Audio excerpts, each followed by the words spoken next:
So hello everyone and good morning सभी को। उम्मीद करता हूँ मेरी वॉइस प्रॉपर आ रही हुई सभी तक। एक बार कंफर्म कर देंगे। हाँ जी, गुड मॉर्निंग सभी को।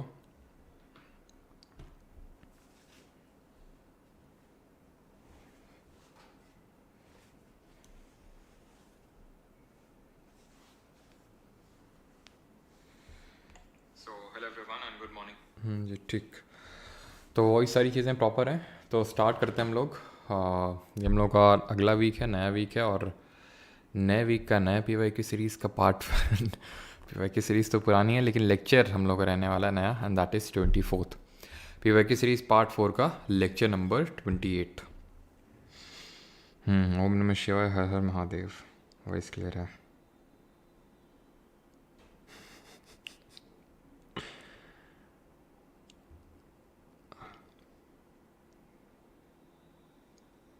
चलो तो स्टार्ट करते हैं फिर लेक्चर। और ये रहा आपका पहला question. The advisory board under provisions of article 22 of the constitution is to be constituted of persons who are or have been or are qualified to be appointed as. मतलब जानने के लिए आपको पहले आर्टिकल नंबर 22 समझना पड़ेगा। अनुच्छेद number 22 जो क्या बोलता है? जो बोलता है protection against arrest and detention. Protection against arrest and detention.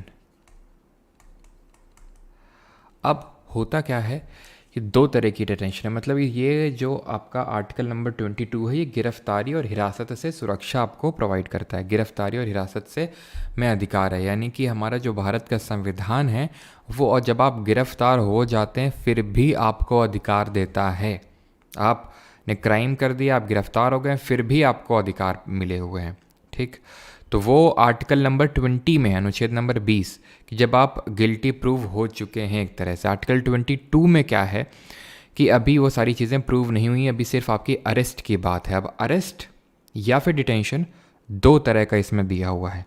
एक तो है प्यूनिटिव और दूसरा है प्रिवेंटिव। प्यूनिटिव का मतलब है जब आपने क्राइम कमिट कर दिया है। प्रिवेंटिव का मतलब है क्राइम कमिट करने की आशंका है इसलिए आपको धर लिया गया है।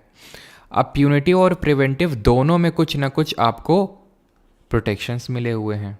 ठीक है, प्रिवेंटिव डिटेंशन को बोलते हैं निवारक निरोध। ठीक है, तो प्यूनिटिव की अगर बात करें तो इसमें यह है कि आपको 24 घंटे के अंदर मजिस्ट्रेट के सामने पेश किया जाएगा और इसमें ट्रैवल टाइम इंक्लूड नहीं किया जाएगा। ठीक है, तो 24 घंटे के अंदर आपको मजिस्ट्रेट के अंदर प्रस्तुत किया जाएगा, और अगर उसने फर्दर डिटेंशन अलाउ किया तो ठीक है, और अगर नहीं तो आपको तुरंत जो है छोड़ा जाएगा। ठीक है, अगर उसने डिटेंशन फर्दर अप्रूव नहीं किया तो। दूसरा है, आपको रीजंस बताए जाएंगे कि क्यों आपको अरेस्ट किया गया है, ये आपको बताना ज़रूरी है। तीसरा, आप एक वकील यानी एडवोकेट या फिर एक लीगल हायर जो है खुद के लिए कर सकते हैं, खुद को कोर्ट में रिप्रेजेंट करने के लिए। ठीक, यहाँ पे प्रिवेंटिव वाले में बात करें, प्रिवेंटिव वाले में जो दूसरा उन्हें रीजंस वाला बताया सेम है, एडवोकेट वाला यानी लीगल हायर वाला वो भी सेम है एकदम वैसे ही।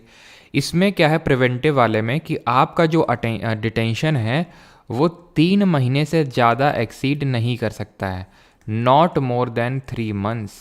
जैसे कि हम लोगों ने देखा था जब आर्टिकल नंबर 370 रिपील हुआ था, ठीक है, तब क्या हुआ था कि जो काफ़ी सारे हमारे जम्मू कश्मीर के लीडर्स हैं उनको हाउस अरेस्ट कर लिया गया था, क्योंकि खतरा था या फिर एक तरह से ये संशय था कि ये लोग भाई यहाँ का जो लॉ एंड ऑर्डर है उसको डिस्टर्ब कर सकते हैं, इसलिए।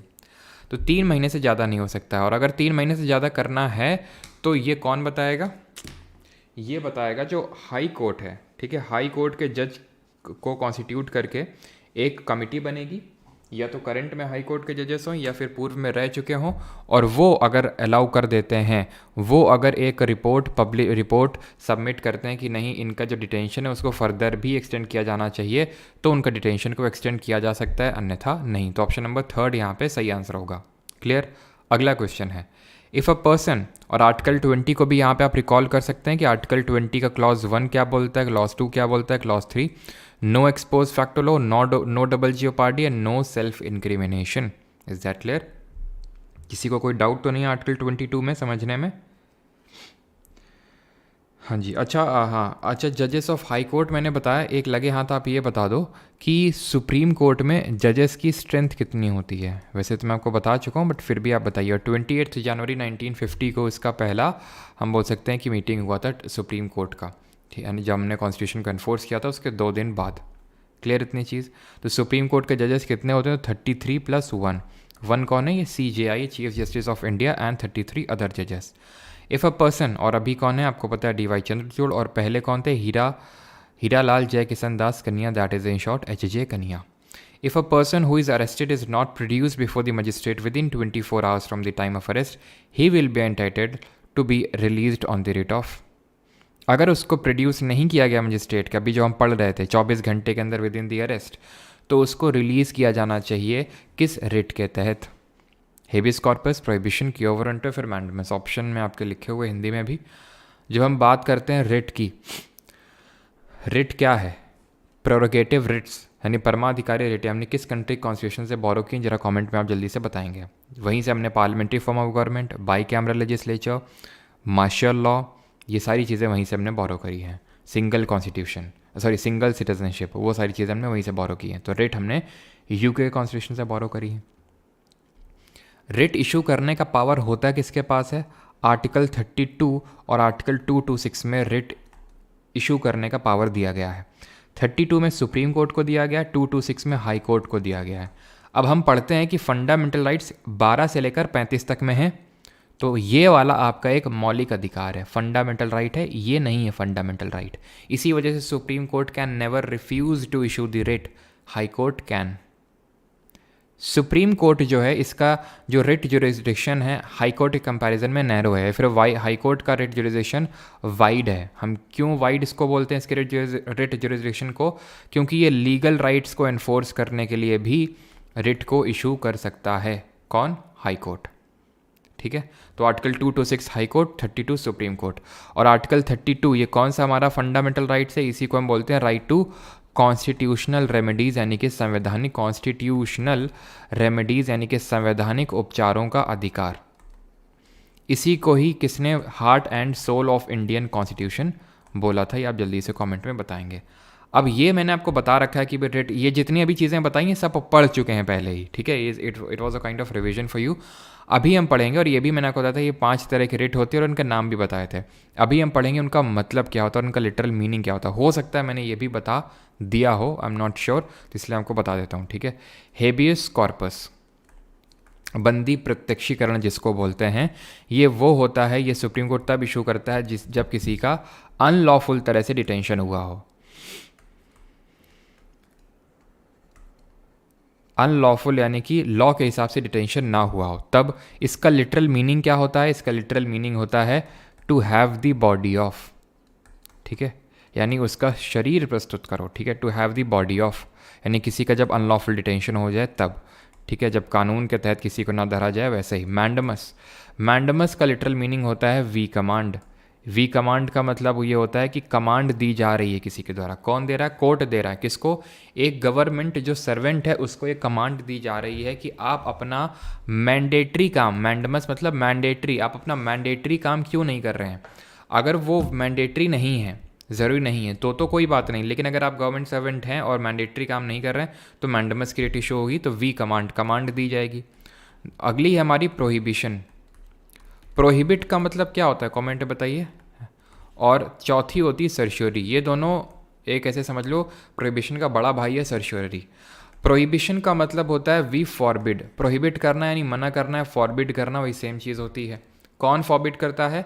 हायर कोर्ट, हाई कोर्ट नहीं, हायर कोर्ट। जैसे कि सुप्रीम कोर्ट हाई कोर्ट को कर सकता है, हाई कोर्ट डिस्ट्रिक्ट कोर्ट को कर सकता है, तो हायर कोर्ट लोअर कोर्ट को इशू करती है कि सुधर जाओ बेटा, अपने जुरिस्डिक्शन में ही रहो, तो उसको प्रोहिबिट कर रहा है, मना कर रहा है निकलने के लिए। सर्श्योरी का मतलब होता है टू बी सर्टिफाइड ऑफ। हो सकता है आपको समझ ना आया हो इसके लिटरल मीनिंग से। ये तब इशू की जाती है, अगेन हायर कोर्ट करता है लोअर कोर्ट को, जब वो अपने जुरिस्डिक्शन से बाहर निकल चुका है, तो उसके ऑर्डर को क्वैश करने के लिए, ख़त्म करने के लिए और उस पर्टिकुलर केस को अपने अंडर में लाने के लिए इसको इशू करता है हायर कोर्ट लोअर कोर्ट के लिए। और 5वीं और आखिरी है क्यो वारंटो। क्यों भाई? किस वारंट से किसने तुमको वारंट दिया है यहाँ बैठने के लिए, यानी कि बाई वॉट अथॉरिटी ऑफ। जब कोई एक गवर्नमेंट पोजीशन कोई एक ऐसा बंदा होल्ड कर रहा है जिसके लिए वो क्वालिफाइड नहीं है, तो इस रेट को इशू किया जाएगा क्यों वारंटो, क्यों बैठे हो तुम यहाँ पे, ठीक है। तो आंसर क्या होगा, option number first, habeas corpus, यानी कि उसका अनलॉफुल तरह से डिटेंशन किया गया है, अरेस्ट की गई है। कमेंट में क्या आप मुझे बता सकते हैं कौन सा पर्टिकुलर एक्ट आया था जिससे कि जो रेट ऑफ हेबियस, मतलब ब्रिटिश एरा के टाइम की बात कर रहा हूँ, जिसके थ्रू जो रेट ऑफ हेबियस कॉर्पस है उसको कहीं ना कहीं सस्पेंड कर दिया गया था, कौन सा एक्ट था वो। अकॉर्डिंग टू अंबेडकर जी के व्यूज़, और किसने बोला था ये 32 को हार्ट एंड सोल, तो अंबेडकर जी ने बोला था, ठीक है, ये ध्यान रखिएगा। Which of the following is the key feature of the directive principles of the constitution. तो की फीचर क्या है, ये बेसिक फीचर है, नोवेल फीचर है, बेसिक लॉ है, या फिर मैंडेटरी फीचर है। यस, क्लियर, पन्नाडा हरीश सही है। Anarchical and revolutionaries crimes act which in short is also known as Rowlatt act, इसके थ्रू ही हमने ख़त्म कर दी थी basic rate of habeas corpus. ये 1919 में आया था, सिडनी रॉलेट ले गया था, इसलिए रॉलेट एक्ट बोलते हैं। गांधी जी ने ब्लैक एक्ट बोला था, यही रीज़न था कि क्यों रॉलेट सत्याग्रह फिर ऑर्गेनाइज किया था गांधी जी ने। और जो आपने होम रूल लीग का नाम सुना होगा, मैंने पढ़ाया था 1916 में, बाल गंगाधर तिलक, तो तिलक जी की उसी टाइम डेथ हो गई थी 1919 में, तो उसके जो यंगर मेंबर्स हैं उनको लेकर उसको स्वराज्य सभा नाम दे दिया, होम रूल लीग को स्वराज्य सभा नाम दे दिया था गांधी जी ने। और ये एक बार क्वेश्चन सिविल सर्विस से पूछा गया था, और उन्होंने रॉलेट सत्याग्रह लॉन्च किया, ठीक है। और जब लॉन्च किया तो पता है सैफुद्दीन किचलू और डॉक्टर सत्यपाल जी की अरेस्ट हुई, फिर जलियांवाला बाग में सिकर हुआ, और रविन्द्रनाथ टैगोर जी ने अपना नाइटहुड और गांधी जी ने केसर हिंद के अपने टाइटल्स वापस दिए, जिसकी वजह से फिर उसके बाद हमें पता है कि नॉन कोऑपरेशन मूवमेंट लॉन्च हुआ, देन चौरी चौरा हत्याकांड हुआ, देन स्वराज पार्टी बनी 1923 में। तो ये सारे इवेंट्स आपस में एसोसिएटेड हैं। और चौरी चौरा में पता है कब हुआ, 4 फेब, कहीं कहीं पे 2 फेब भी लिखा हुआ है, कहीं कहीं 4 फेब 1922 को चौरी चौरा इंसिडेंट होता है, ठीक। तो अंबेडकर जी ने डीपीएसपी को बोला था novel feature of the constitution, ठीक है। डीपीएसपी क्या होता है, हमारे डीपीएसपी होते हैं पॉजिटिव राइट्स, ये राइट्स हैं, पॉजिटिव राइट्स हैं, और ये नॉन एनफोर्सिएबल राइट्स हैं। पॉजिटिव डायरेक्शंस दिए गए हैं, किसको दिए गए हैं, स्टेट को दिए गए हैं। स्टेट किस में डिफाइंड है, आर्टिकल नंबर 36। डीपीएसपी हमने कहाँ से लिए हैं, आयरलैंड कॉन्स्टिट्यूशन से लिए हैं, और आर्टिकल 36 से 51 के बीच में है। 3 कैटेगरी में डिवाइड करते हैं, liberal intellectual, socialist, liberal intellectual and Gandhian DPSP. ये जो होते हैं पॉजिटिव होते हैं, नॉन एनफोर्सिएबल राइट्स होते हैं। इन कोर्ट्स में आप इनको एनफोर्स करवाने के लिए नहीं जा सकते, नॉन एनफोर्सिएबल राइट्स होते हैं ये आपके। और डीपीएसपी की अगर हम बात करें तो कहाँ से अपने ओरिजिन को ट्रेस बैक करते हैं, कराची रेजोल्यूशन से, and they seek to establish a welfare state. ध्यान रखना, ये एक लोक हितकारी राज्य बनाने की तरफ भारत को अग्रसर करना चाहते हैं डीपीएसपी, ठीक है। इसी तरह हमारे फंडामेंटल ड्यूटीज़ भी नॉन एनफोर्सिएबल होते हैं, और जो प्रियम्बल है, जो हमारे देश की प्रस्तावना है, वो भी नॉन एनफोर्सिएबल होती है आपकी, ठीक है, या फिर नॉन जस्टिसिएबल होती है। क्लियर, आगे बढ़ते हैं। In which of the following years did Antoine Lavoisier discover the law of conservation of mass and state that mass is conserved in a chemical reaction. एक केमिकल रिएक्शन में reactant होते हैं, then उससे product बनता है, तो मास conserved रहता है, रिएक्टेंट का जोड़ लो, प्रोडक्ट का जोड़ लो, वो सेम ही मिलेगा। ये कब बताया था, 1787 में चार्ल्स लॉ दिया गया था। चार्ल्स लॉ क्या बोलता है, चार्ल्स लॉ बोलता है volume is directly proportional to the absolute temperature, यही बोलता है चार्ल्स लॉ। बॉयल्स लॉ कब दिया गया था, जरा कमेंट में बताएंगे। 1789 यहाँ पे सही आंसर होगा। अच्छा, 1798 में इसी तरह से, यहाँ पे अगर हम इसको रिवर्स कर दें तो हेनरी कैवेंडिश करके एक थे, हेनरी कैवेंडिश ने जो ग्रेविटेशनल कांस्टेंट होता है कैपिटल जी, जिसकी वैल्यू होता है 6.67 × 10⁻11 न्यूटन मीटर स्क्वायर पर केजी स्क्वायर, वो वैल्यू उन्होंने 1798 में दी थी। ये भी क्वेश्चन पूछा जा चुका है पहले। और कैवेंडिश ही थे जिन्होंने कि हाइड्रोजन जो है, हाइड्रोजन की डिस्कवरी करी थी, और इसको एक इनफ्लेमेबल गैस बताया था, ठीक है, इनफ्लेमेबल गैस बताया था। बॉयल्स लॉ की अगर बात करेंगे तो 1662 में दिया गया था, जो बात करता है pressure is inversely proportional to the volume और PV is equals to constant. Comment में बताएंगे। 1820 में किसी ने कुछ बोला था, कोई बताएगा, करंट और मैग्नेटिक इफेक्ट, कुछ इस तरह से रिकॉल करिए, और किसने बोला था। Dalkhai is a popular Dalkhai is a popular folk dance of, कहाँ का लोक नृत्य है? तो हमने याद किया है किस तरह से कि पुआ खाया यानी गोती पुआ, दाल खाई यानी कि ये दाल खाई हो जाएगा, पुआ खाया, दाल खाई, और डंडा लेके भाग के नाचा, इस तरह से याद किया था। ठीक है, तो भाग नाचा, ठीक है, और रण कर दिया, इस तरह से भी हम लोग रिलेट किया था, रणप्पा हो जाएगा। और आपका छऊ है, यहाँ का छऊ डांस भी होता है, एज अ फेस्टिवल भी सेलिब्रेट किया जाता है। महारी डांस होता है यहाँ पे आपका, ठीक है। कर्मा डांस होता है, चैती घोड़ा होता है, छत्तीसगढ़ और उड़ीसा के रीजन में चैती घोड़ा, ठीक है, चैती घोड़ा होता है। तो ये सारे डांसेस कहाँ के होते हैं आपके? उड़ीसा। और उड़ीसा के फेस्टिवल किस तरह से याद किए थे कि 6 खाई या 9 खाई, ये कौन बताएगा? ये कलिंग के राजा जो रथ पे बैठे हैं वो बताएंगे। तो 6 से छऊ, 9 खाई से नुआ खाई फेस्टिवल बताएगा, से बाल यात्रा, कौन से कोणार्क सन टेम्पल में जो फेस्टिवल होता है बताएगा, से वो हमने याद कर लिए, कौन बताएगा? ये कलिंग के राजा। तो कलिंग जो महोत्सव होता है, ठीक है, और कलिंग के राजा राजा परबा करके जो फेस्टिवल होता है, जो रथ पे बैठे हैं, तो जो हमारी जगन्नाथ रथ यात्रा निकलती है, वो सारे फेस्टिवल उड़ीसा के हैं। छऊ हमारे कितने टाइप्स का होता है ये बताएंगे कमेंट में, कितने टाइप्स का होता है। यूपी की बात करें तो यूपी के कौन कौन से फोक डांसेस हैं? तो यूपी के हैं चरकुला, रासलीला, रसिया, और एक चीज़ आपको मैं बता दूं, आज शाम को क्लास है हम लोगों की, ठीक है, जहाँ पे हम लोग गवर्नर जनरल के टाइम पे, किसके टाइम पे कौन सा इवेंट हुआ था वो करने वाले, काफ़ी इंपॉर्टेंट क्लास रहने वाली वो, ठीक है। कजरी हो गया और ठुमरी हो गया, ये फोक डांसेस कहाँ के हैं? यूपी के हैं। आंसर यहाँ पे उड़ीसा होगा। पंजाब का आपका गिद्दा हो गया, भांगड़ा हो गया, ठीक है, और क्या हो जाएगा? झूमर हो गया, ठीक है, लुड्डी हो गया, सम्मी हो गया, ये सब कहाँ के हैं? अब गिद्दा लिख देता हूँ मैं, गिद्दा हो गया, भांगड़ा हो गया, ये सब तो आपको पता होगा, गिद्दा और भांगड़ा। तो लुड्डी और सम्मी, ये 2 याद रखेंगे।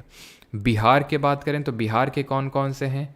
जाट जाटिन, यहाँ पे लिख देता हूँ मैं बिहार के, ठीक है।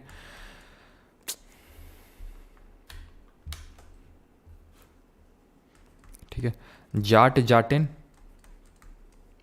झिझिया, ठीक है, विदेशिया, जाट जाटिन, झिझिया, विदेशिया, और झिझिया झरनी, ठीक है, और दोमकाच,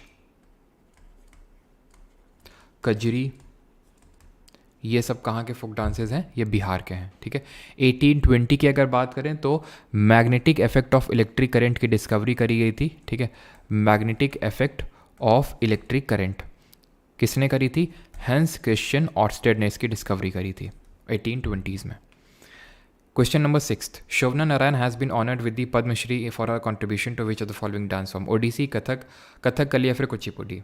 आंसर क्या होगा? देखिए, ओडिसी, कथकली, कुचिपुड़ी को बार बार नहीं करने वाले, रिपीटेडली कर चुके हैं पहले भी, ठीक है, और एक्सपोनेंट की ट्रिक भी पड़ी हुई है शॉर्ट, वाईटी शॉर्ट में अगर आप जाएंगे तो। अगर आपको कभी जैसे मान लो भूल गए कि क्या बताया था मैंने, जैसे कि ओडिसी मैंने बताया था कि भाई भूटान के प्रधान हैं जो माधवी से मिलने आए, और ये बात संजू और साहू ने विजय को बता दी। तो ये जो सारी अगर आप ट्रिक भूल जाते हो तो शॉर्ट वीडियो में पड़ी हुई है, वहाँ से जाके आप उनको रिकॉल कर सकते हैं। तो शोभना नारायण जी की अगर बात करें तो ये कथक से एसोसिएटेड हैं। कथक के भी मैंने इसी तरह से एक्सपोनेंट करवा रखे हैं, तो वहाँ से आप देख सकते हैं। कथक की अगर बात करें तो यूपी का एक क्लासिकल डांस है। कथा, यहाँ पे इस कथा का मतलब होता है स्टोरी, ठीक है, कथा वर्ड से आया जिसका मतलब होता है स्टोरी। और कथक की अगर बात करें तो इसमें मैंने आपको बताया था कि कथक के 4 घराने होते हैं। 4 घराने कौन कौन से हैं? एक तो बनारस घराना है, एक आपका जयपुर घराना है, एक आपका लखनऊ घराना है, और एक आपका रायगढ़ घराना है। ये 4 घराने होते हैं कथक में। तो यहाँ पे पूछेगा कि बनारस घराने के फाउंडर कौन है? तो बनारस घराने के फाउंडर हैं, ध्यान रखना, कथक, ठीक है, ईश्वरी प्रसाद तो यहाँ पे होंगे आपके लखनऊ वाले में, ये होंगे आपके जानकी प्रसाद, ठीक है, जानकी प्रसाद, ध्यान रखिएगा, जानकी प्रसाद। कैसे याद किया था हम लोगों ने कि अभी चलो, क्योंकि बनारस में भी क्या होता है ना, जो बनारस घराना है उसमें भी, बनारस घराना की अगर बात करें 3 है बनारस घराना। एक तो कथक का है, एक आपका ख्याल फॉर्म ऑफ सिंगिंग का है, और हमारे जो हिंदुस्तानी फॉर्म ऑफ म्यूज़िक, जो नॉर्थ इंडिया का जो सिंगिंग फॉर्म है उसको हम हिंदुस्तानी म्यूज़िक बोलते हैं। और उसमें 10 मेन टाइप्स ऑफ म्यूज़िक है, जिसमें कि ख्याल एक है, ठीक है। तो ख्याल है और एक तबला है। तो ख्याल हमने किस तरह से याद किया था, ख्याल, और पहले तो हमने कत्था किस तरह से याद किया था, वही कत्था को आज से जो है क्या करना है, उसको प्रसाद के तौर पे लेना है, ठीक है। तो जानकी प्रसाद, ख्याल किससे बोला था हमने कि अपने ख्याल, गोपाल ख्याल, ठीक है। तो गोपाल बेटा ख्याल में नहीं खोना है, इस तरह से हम लोगों ने याद किया था। तो गोपाल मिश्रा ख्याल घराना, ख्याल बनारस घराना से बिलोंग करते हैं। तबला की जब हम बात करते हैं तो ये पंडित राम साहई है, ठीक है, इस तरह से। तो कथक जो बनारस से घराना, उसके जानकी प्रसाद हो जाएंगे। लखनऊ की अगर हम बात करें तो इसके हैं ईश्वरी प्रसाद।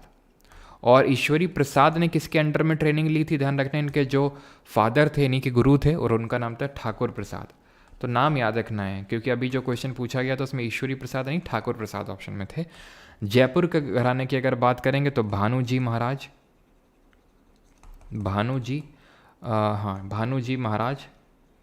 और रायगढ़, रायगढ़ कहाँ से है, छत्तीसगढ़ में, ये आपको पता होना चाहिए। ये राजा चक्रधर सिंह इसके फाउंडर थे, राजा चक्रधर सिंह। अब यहाँ पे क्वेश्चन पूछता है कि जो हमारे इसके सबसे फेमस एक्सपोनेंट हैं, दैट इज़ पंडित बिरजू महाराज जी, जिनकी डेथ 2022 में हुई थी। तो बिरजू महाराज जी किस घराने से बिलोंग करते हैं? तो पहली बात तो बिरजू महाराज, इनके जो फादर थे लच्छू महाराज, ठीक है, सॉरी अच्छन महाराज इनके फादर का नाम था। बाकी इनके जो अंकल थे लच्छू महाराज और शंभू महाराज इनके अंकल थे। तो सारे जो महाराज हैं वो किससे एसोसिएटेड हैं? कत्थक से। और किस घराने से हैं? तो ध्यान रखना, लखनऊ का जो कालका बिंदा दीन घराना है उससे, लखनऊ के कालका बिंदा दीन घराने से। क्लियर इतनी चीज़? आगे बढ़ते हैं अभी, ठीक, चलो। तो और बाकी एक्सपोनेंट आप इसका याद कर सकते हैं, मैं उसको लिख नहीं रहा हूँ, शॉर्ट वीडियो में जाइएगा, पूरा उसमें है। कुमुदनी लखिया हो गई, ठीक है, पूरा इस तरह से हमने याद किया था कि किस तरह से मतलब कथक के सारे एक्सपोनेंट हैं, तो ढेरों हैं। और रीसेंट में कौन पूछा जाता है ये भी इंपॉर्टेंट होता है। तो रीसेंट वाले भी नहीं होगा तो मैं यहाँ पे क्लास अलग से ले लूँगा जो अभी रीसेंट में क्वेश्चंस पूछे गए, जैसे कि हम लोगों ने सेंसस वाली करी थी, ठीक। Which of the following is called as an aggregate monetary resource? निम्नलिखित में से किसे समग्र मौद्रिक संसाधन कहा जाता है? M0 या फिर यानी M0, M1, M2 या फिर M3? Aggregate monetary resource. चलिए, अब ये हम लोग पहली बार इस तरह के क्वेश्चन कर रहे हैं, तो ध्यान से समझते हैं ये हैं क्या, M0, M1, M2, M3। तो इनको हम, ये RBI इनको निकालता है M0, M1, M2, M3 को, और इससे लिक्विडिटी का पता लगाता है, ठीक है। इससे मार्केट की लिक्विडिटी का पता चलता है। लिक्विडिटी का मतलब होता है कैश, कि कहाँ पे कितना कैश है, कहाँ पे कितना पैसा पड़ा हुआ है किस पर्टिकुलर जगह में, वो इसका यूज़ करके RBI पता लगाता है। तो सबसे पहले आता है आपका M0, देन आता है M1, देन आता है M2, देन आता है M3 एंड देन आता है M4, ठीक है। M0 क्या है? M0 में आता है currency in circulation, currency in circulation, जो करेंसी सर्कुलेट कर रही है इकोनॉमी में वो, प्लस बैंकर्स डिपॉजिट। इसको ध्यान से समझिएगा, क्वेश्चंस आते हैं इससे, ठीक है। Bankers deposit with RBI plus other deposit, इसमें और ऐड कर लेंगे एक चीज़, and that is other deposits with RBI। M1 में क्या आता है? M1 में सीधा सीधा आप M0 रख लो प्लस डिमांड डिपॉजिट। वैसे एग्जैक्टली M0 नहीं होता है, थोड़े से चेंजेस होते हैं, लेकिन आपके SSC एग्जाम के लिए it will suffice. M0 plus, वैसे तो यहाँ पे आता है currency in public, currency with public plus demand deposit, लेकिन आप सिंपल M0 याद रखो प्लस डिमांड डिपॉजिट। M2 क्या होता है? M2 होता है M1 प्लस पोस्ट ऑफिस में जो सेविंग्स पड़ी हुई हैं, पोस्ट ऑफिस की जो सेविंग्स हैं, ठीक है, सेविंग डिपॉजिट हैं जो पोस्ट ऑफिस में, सेविंग डिपॉजिट पोस्ट ऑफिस में। M3 क्या है? अगेन M1 प्लस टाइम या फिर टर्म डिपॉजिट्स, वो ऊपर है DD का मतलब है डिमांड डिपॉजिट, ये टाइम या फिर टर्म डिपॉजिट। और M4 क्या है? M3 plus all deposits with post office, post office. Clear इतनी चीज़?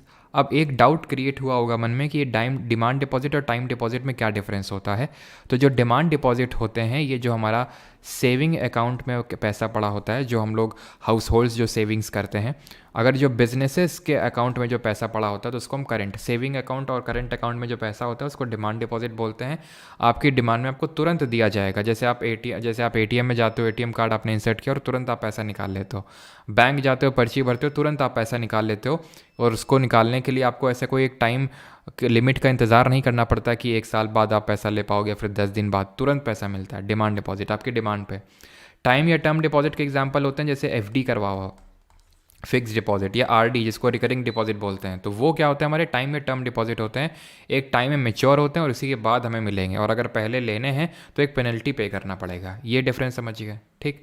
अब जो एम नॉट होता है इसको हम हाई पावर्ड मनी या फिर रिजर्व मनी के नाम से जानते हैं। हाई पावर्ड मनी या फिर रिजर्व मनी के नाम से।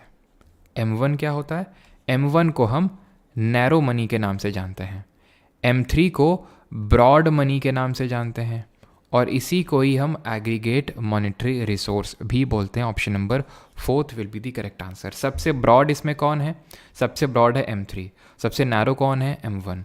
अगर कभी इस तरह से ऑप्शन आपका रख के पूछ ले कि इनमें से नैरो कौन है, ब्रॉड कौन है, और सिर्फ M1 ना हो, तो M1 प्लस M2 को भी हम कभी कभी नैरो मनी बोल देते हैं, और M3 और M4 को कलेक्टिवली हम ब्रॉड मनी भी बोल देते हैं।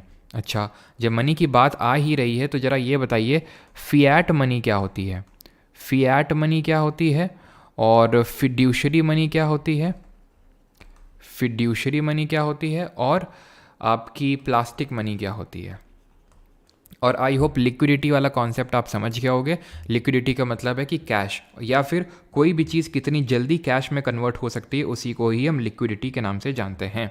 फिएट मनी होती है हमारी legal form of money. Legal money वो मनी होती है, लीगल ये भी होते हैं, बाकी ऐसा नहीं कि लीगल नहीं होते हैं, लेकिन इसको कोई ठुकरा नहीं सकता, मना नहीं कर सकता लेने से। यानी कि जो भी हमारे बैंक नोट्स होते हैं, ठीक है, या फिर कॉइन्स होते हैं, वो सब एक हमारे फिएट मनी में आते हैं। लीगल मनी होती है जिसको कि आप मना नहीं कर सकते, क्योंकि उसमें आरबीआई गवर्नमेंट के साइन होते हैं, मैं धारक को इतने रुपए अदा करने का वचन देता हूँ या फिर वादा करता हूँ। फिड्यूशरी मनी होता है जैसे कि चेक, ये तब काम करता है व्हेन देयर इज़ हम बोल सकते हैं कि there is a kind of understanding between the देने वाला और लेने वाला, उनके बीच में अगर म्यूचुअल एग्रीमेंट है तो ही ये काम कर सकता है। अगर आप मुझे चेक देंगे, मान लो कि आपने बोला कि सर आपकी फ़ीस कितनी, मैंने बोला 1000 रुपये, बोलो कि लो सर हम चेक दिए दे रहे हैं, तो मैं मना कर सकता हूँ। आप ये नहीं बोल सकते हैं कि ऐसे कैसे आप मना कर सकते हो, ठीक है।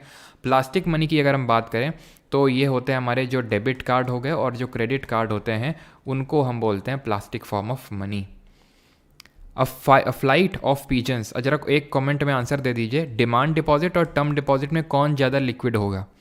अ flight of pigeons is a famous book written by, तो इस पर भी मैं सोच रहा हूँ कि एक लेक्चर रखने के लिए, जो भी अभी जैसे मैं 75 क्वेश्चन किए जो सेंसस के अभी 2024 में जितने SSC एग्जाम हुए पूछे गए अभी तक, वैसे मैं सोच रहा हूँ बुक वाला भी एक लेक्चर ले ही लेते हैं। तो अब फ्लाइट ऑफ पिजन्स बताइएगा आप लोग कमेंट में। तो फ्लाइट ऑफ पिजन्स ये किसकी है, सलमान रश्दी की हम पढ़ चुके हैं। मिडनाइट चिल्ड्रन लिखने वाला नहीं हूँ मैं, midnight children, the satanic versus, most last Sai, और रिसेंट जो बुक रिलीज़ हुई है knife, meditation after attempted murders, ठीक है। तो ये इनके बुक्स हैं सलमान रश्दी जी की। और एक और है जो है ग्राइमस, ये हम लोगों ने देखी थी रिसेंट में जो भी एग्जाम में पूछी गई, ग्राइमस। विक्रम सेठ लीला सेठ के बेटे हैं, जो कि पहली विमेन चीफ जस्टिस है इंडिया की, इनकी है सूटेबल बॉय। खुशवंत सिंह, इनकी है कौन सी, ट्रेन टू पाकिस्तान। तो होगा ये ना कि अगर मैं बुक वाला लेक्चर ले लूँगा वो, तो फिर मैं बुक का कोई क्वेश्चन रखूँगा ही नहीं। इसका फ़ायदा क्या होगा, फिर फ़ायदा ये होगा कि हम बाकी क्वेश्चंस को और इंक्लूड कर पाएंगे, फिर मैं बार बार बुक का क्वेश्चन करने की ज़रूरत नहीं पड़ेगी अगर हम लोग एक बार बुक का कर लेंगे तो ट्रेन टू पाकिस्तान हो गई। और इसके अलावा कौन कौन सी हो गई, एक है truth, love and a little malice, truth, love and a little malice, ये ध्यान रखिए ये बुक किसकी है, खुशवंत सिंह। ये जो फ्लाइट ऑफ पिजन्स है ये रस्किन बॉन्ड की है। इनकी कौन कौन सी है, अ room on the roof, a room on the roof, blue umbrella और एंग्री रिवर, ठीक है, angry river, Delhi is near, the company of women, ठीक है, द कंपनी ऑफ विमेन।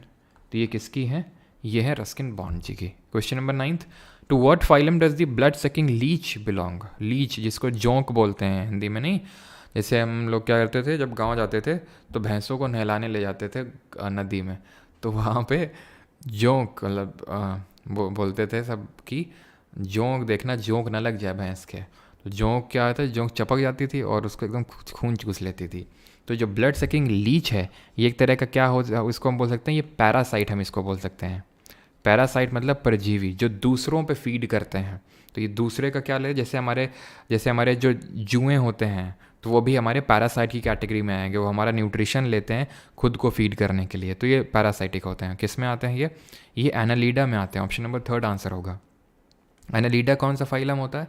तो हमने पढ़ा था कि 1969 में सबसे पहले तो R.H. व्हाइटेकर ने 5 किंगडम्स पर बनाए थे, मोनेरा, प्रोटिस्टा, फंजाई, प्लांटिया, एनिमेलिया। फिर एनिमेलिया में क्या ऑर्डर बताया था मैंने, उसी ऑर्डर में आपको याद करना था सारा। क्या बताया था मैंने? सबसे पहले तो पोकोसिटी, देन क्या हुआ था? देन हुआ था प्लेटें तोड़ी जा रही थी। ठीक है, प्लेटें तोड़ी जा रही थी। तोड़ा किसने? अन्ना ने। क्यों? क्योंकि वो अर्थराइटिस की प्रॉब्लम हो गई थी और कोई इलाज कर नहीं पा रहा था, तो एकदम गुस्सा आ गए थे, अर्थराइटिस। ठीक है, तो इस तरह से ऑर्डर याद किया था हम लोगों ने। इसके आगे क्या पढ़ा था? इसके आगे हम लोगों ने इस तरह पढ़ा था। इसके आगे अगर बात करें तो इसके आगे हमने पढ़ा था मोलस्का, एचिनोडर्मेटा, ठीक है, एचिनोडर्मेटा और कोर्डेटा, ये हमने पढ़ा था। इसको भी याद कर सकते हैं कि भाई अर्थराइटिस के बाद ये गोलू मोलू सी इनकी स्किन होती है, बड़ी सॉफ्ट बॉडी। इनकी बॉडी गोल, जैसे उनकी गोलू मोलू होती है, इनकी बॉडी, इनकी जो स्किन होती है वो चिनचिनाहट होती है इसमें, यानी कि स्पाइनी स्किन्ड होती है। ठीक है, इस तरह से याद किए थे। अब पोकोसिटी में कैसे कैसे क्या याद किए थे? ये डिप्लोब्लास्टिक होते हैं नेचर में, यानी कि इनकी 2 लेयर होती हैं, अंदर वाली एंडो, बाहर वाली एक्टो, मीजोडम नहीं होती है। दे आर असीलोमेट्स, यानी इनमें सीलोम नहीं होता है। ठीक है, इसकी बॉडी ट्रिप्लोब्लास्टिक होती है। इसकी बॉडी ये क्या है? पॉरीफेरा मतलब स्पॉन्जेस ग्लास स्पॉन्ज कौन होता है? यूपटेला। और पॉरीफेरा में स्पॉन्जेस होते हैं, sponges water canal system develop करते हैं। और इसमें जो हमारा स्पॉन्जिला है इसका एक एग्जाम्पल है सीलेंट्रेट, और ये क्या है? निडेरिया है। सीलेंट्रेट को निडेरिया बोलते हैं, और ये क्या है? टीनोफोरा है, ये टीनोफोरा है। और सीलेंट्रेट को ही हम निडेरिया के नाम से जानते हैं। ठीक, निडेरिया जो आपको ये ऑप्शन नंबर 4 में देखने को मिल रहा है। निडेरिया में ही मैंने आपको बताया था कि इसमें स्टिंगिंग सेल होती हैं कि एकदम खड़ाक से मारती हैं और चपक जाती हैं दूसरे पे। और पॉरीफेरा में क्या होती हैं? कॉलर सेल्स होती हैं। कॉलर सेल्स वो पूरा उनके वाटर कैनाल सिस्टम को फर्दर डेवलप करने में हेल्प करती हैं। प्लैटी हेलमिंथिस में कौन सी सेल होती हैं जो उनके एक्सक्रीशन में हेल्प करती हैं? F से नाम शुरू होता है, जरा कॉमेंट में बताएंगे। तो पोकोसिटी डिप्लोब्लास्टिक है, बाकी सब ट्रिप्लोब्लास्टिक हैं। और पोकोसिटी असीलोमेट होते हैं, सीलोम नहीं होता है। बाकी सब में सीलोम होता है, हाँ होता तो है, प्लैटी हेलमिंथिस में भी नहीं होता है। और ये जो निमैटोडा होता है, निमैटोडा, इनको एस्चेलमेंथिस के नाम से जानते हैं, ये स्यूडोसीलोमेट होते हैं। स्यूडोसीलोमेट का मतलब है ट्रू सीलोम नहीं होता है। और ये एनालीडा की जब अभी हम बात कर रहे हैं, जिससे कि हमारे लीच बिलोंग करते हैं, ना सिर्फ लीच बिलोंग करते हैं बल्कि जो हमारे अर्थ वॉर्म होते हैं ये भी बिलोंग करते हैं। इनकी खासियत क्या होती है? इनकी खासियत ये होती है कि इनकी जो बॉडी होती है वो सेगमेंट में बटी होती है, यानी सेगमेंटेड बॉडी होती है। तो क्या सिर्फ इन्हीं की ही सेगमेंटेड बॉडी होती है? नहीं, इनकी होती है। और इनके आगे जो बैठे हुए अर्थराइटिस, मैंने अर्थराइटिस ही लिख दिया क्या? ये है हमारा कौन सा? आर्थ्रोपोडा फाइलम है। ठीक है, आर्थ्रोपोडा, इनकी बॉडी भी सेगमेंटेड होती है, लेकिन सेगमेंटेशन एनालीडा में ही सबसे पहले ऑब्जर्व होता है। हमें क्लियर इतनी चीज़? इनकी बॉडी में सिमेट्री कैसे होगी? तो ये भी मैंने आपको बताया था, पोकोसिटी, इनकी ले लो जो सिमेट्री होगी वो रेडियल नेचर की होगी। ठीक है, रेडियल मतलब किसी भी लाइन के अलॉन्ग सिमेट्री होगी। ठीक, एचिनोडर्मेटा की रेडियल होगी, बाकी सब की बाइलेटरल होगी। तो ये फ़ायदा होता है इस ऑर्डर में याद करने का, कि आपको हर के लिए अलग नहीं याद करना कि किसकी रेडियल, किसकी बाइलेटरल, किस में सीलोम है, किस में सीलोम नहीं है, किसकी डिप्लोब्लास्टिक है, किसकी ट्रिप्लोब्लास्टिक है। नहीं, सिर्फ आपको ऑर्डर याद करना है, बाकी जनरलाइज कर देना सारी चीज़ों को। ठीक है, तो arthropoda bilateral, annelida bilateral, nematoda bilateral, सारे के सबके बाइलेटरल बॉडी होगी। क्लियर? प्लैटी हेलमिंथिस के एग्जाम्पल्स हम लोग देख चुके हैं। एक तो टेप वर्म, प्लैटी मतलब लेटी मतलब फ्लैट बॉडी होती है इनकी, इसलिए इनको हम फ्लैट वर्म्स के नाम से जानते हैं। जैसे हमारा जो टेप होता है ना, जो टेप यूज़ करते हैं वो भी फ्लैट होता है। लिवर फ्लूक एग्जाम्पल है इसका। प्लेनेरिया, नाम में ये प्लेन है पूरा, ये प्लेनेरिया। इसका एग्जाम्पल है। एस्चेलमेंथिस की थोड़ी सी चर्चा कर लेते हैं, ठीक है। एस्चेलमेंथिस यही है, निमाटोडा को ही एस्चेलमेंथिस के नाम से जानते हैं। जो पेट में कीड़े होते हैं वो इसी फाइलम से बिलोंग करते हैं। और सबसे बड़ा फाइलम कौन सा होता है ये जरा बता देना। तो इसको भी हम ना 3 कैटेगरी में डिवाइड कर लेते हैं। राउंड वर्म होता है एक होता है हुक वर्म, एक होता है आपका ये क्या बोलते हैं उसको, एक हो गया राउंड वर्म, एक हो गया हुक वर्म, और एक हो गया आपका फाइलेरियल वर्म, जो फाइलेरिया करते हैं, फाइलेरिया फैलाते। फाइलेरिया कौन सी बीमारी होती है, जिसको हाथी पाँव डिजीज़ ही बोलते हैं। बड़ा मोटा सा भारी सा पैर हो जाता है, तभी होता है जब आपके पेट में कीड़े जो बैठे हैं वो अपना एक्शन शुरू कर देते हैं। राउंड वर्म की अगर बात करें तो ये है इसका एग्जाम्पल मैं बता रहा हूँ, एस्कैरियस। हुक वर्म का एग्जाम्पल एनसाइक्लोस्टोमा, और फाइलेरियल वर्म का एग्जाम्पल हो जाएगा वुशेरिया, ठीक है।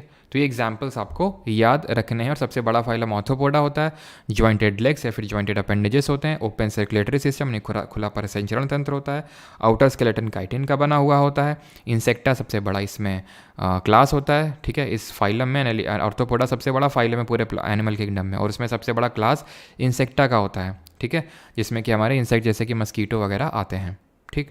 आगे बढ़ते हैं।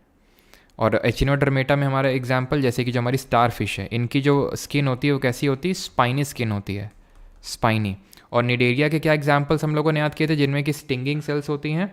तो इसमें होती हैं जैसे सी एनीमोन, जेलीफिश, कोरल्स और पोर्चुगीज़ ओ मैन वॉर, ठीक है। ये हमारे निडेरिया के एग्जाम्पल्स हैं। और जो हमारे ये होते हैं प्लाटियल मेंथिस में कौन सी एक्सक्रीटरी सेल्स होती हैं, तो फ्लेम सेल्स होती हैं। Collar cells porifera, flame cells platyhelminthes, and cnidaria में स्टिंगिंग सेल्स होती है। Which bacteria have a thick cell wall with several layers of peptidoglycan and teichoic acid, यानी ये वाला एसिड होता है और उसमें पेप्टिडोग्लाइकन। सर कम समझ में आया, वो नेचुरल है प्रेरणा, ये सारी चीज़ें कम ही समझ में आती हैं। आज तक मैंने कभी नहीं सुना वाह क्या सर मज़ा आ गया, समझिए, इससे बेहतर मैं समझा नहीं सकता हूँ, ठीक है। तो मैंने अपना पूरा 100% दे दिया है, बाकी आप देख लो अपना, है ना। तो which bacteria have a thick cell wall, क्योंकि इसमें परेशानी इसलिए होती है कि इसको हम थोड़ा कहीं से समझ नहीं सकते। हमें लगता है क्या एनेलिडा क्या निडेरिया, क्योंकि हमने पहले कभी सुने नहीं होते नाम, क्या वुशेरिया है क्या एस्कैरिस है, लेकिन इसका कोई ऑल्टरनेटिव नहीं है, ठीक है। जितना आसान हो सकता है इससे आसान आप कहीं से भी किसी से पढ़ लीजिए, मुझे ऐसा लगता है आप नहीं समझ पाएंगे इससे आसानी से जो मैंने आपको समझा है, ठीक है।